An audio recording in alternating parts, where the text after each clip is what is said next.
waxaa maanta magaalada Xudun ka dhacay barnaamij ballaaran oo lagu taageerayo aqoonsiga ay siisay dawladda ku meel gaarka ee Soomaaliya maamulka Khartoum State of Soomaaliya. barnaamijkan ayaa waxaa ka hadlay dhammaan dadweynaha ku nool deegaanka Xudun iyo degmooyinka hoos yimaada, waxayna halkaas ku soo bandhigeen ciyaar dhaqameedyo iyo heeso wadaniya. kan ayaa shucuurtooda waxay ku muujinayeen deegaanada ay ka dhaceen oo aad u fara badan ayaa waxaa ka mid ahaa deegaanka Arboogay, Sarmaayo, Lafweyne, Holhol, Kulaal, Gorofley, Xabaalo Camaare, dhawan dhammaan waxay hoos yimaadaan degmada Xudun oo ka tirsan gobolka Sool. dadweynaha ayaa waxa ay farxadoodani ahayd mid aan la qiyaasi karin shucuurta ay u hayaan maamulka Khartoum State of Soomaaliya aqoonsiga rasmiga oo ka helay dawladda dhexe ee federaalka ee Soomaaliya. iyagoo halkaasi hambalyo uga diray golaha wasiirada madaxtooyada shacabweynaha ummadda Soomaaliyeed, waxayna ugu baaqeen cid kasta in ay u diyaar garowdo sida ay uga mid noqon lahaayeen federaalka oo ay tahay ka mid ahaanshaha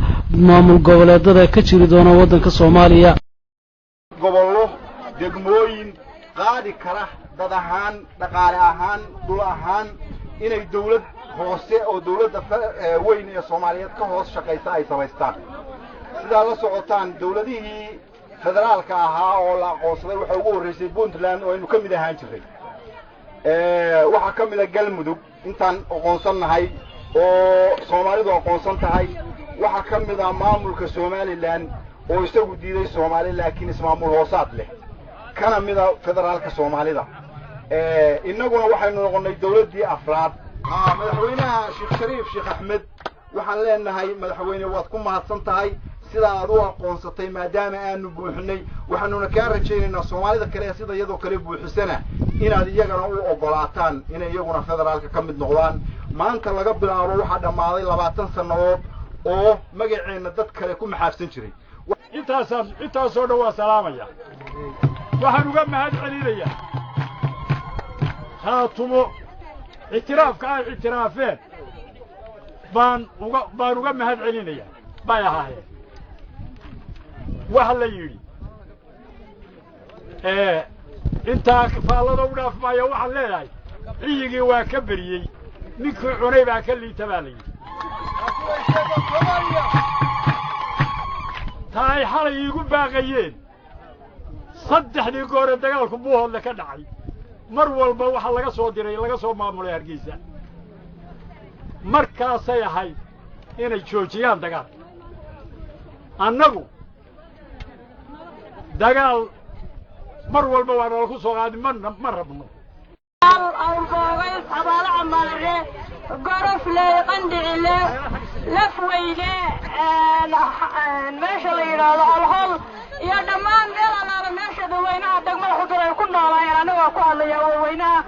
waxaan u mahad celinayaa madaxa dawladda federaalka oo hormuudka ka yahay Sheekh Shariif Sheekh Axmed madaxweynaha federaalka, golihiisa wasiirada, ra'iisul wasaaraha Cabdiweli, baarlamaanka, cid kasta oo ka taageertay Khartoum aqoonsigeeda waan ugu mahad celinaa. ilaahay waxaan ka baryaynaa inuu ka tisaal mariyo.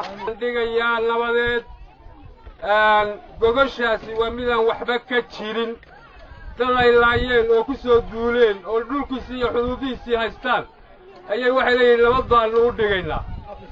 iyagu mid beenay dhigeen, annagaa mid runa oo Khartoum u dhigayna inay ka soo qayb galaan siiba beeraha ku jira xuduudda Sool iyo Sanaag iyo Cayn. beeraha ku jira ee maamulka hadda ku aftirsada waxaanu ugu baaqaynaa gogol Khartoum in Soomaaliya ay mid tahay ee gacanta mooyaane afartaba u taagay baan ahaa. haddeertana waxaan leeyahay farxadayda aanan ku soo qaybgalayn aanan ku soo koobi karin. waxaan hambalyo iyo bogaadin u dirayaa dhammaan dawladda dhexe Sheekh Shariif Sheekh Axmed madaxweynaha wasiirada golihiisa oo dhan baan hambalyo u dirayaa. waxaan kaloo hambalyo u dirayaa dhammaan walaalahayaga Soomaaliyeed ee dega gobolada dhexe Bay iyo Bakool baan hambalyo. Kariim Marol, magaalada Xudun, gobolka Sool.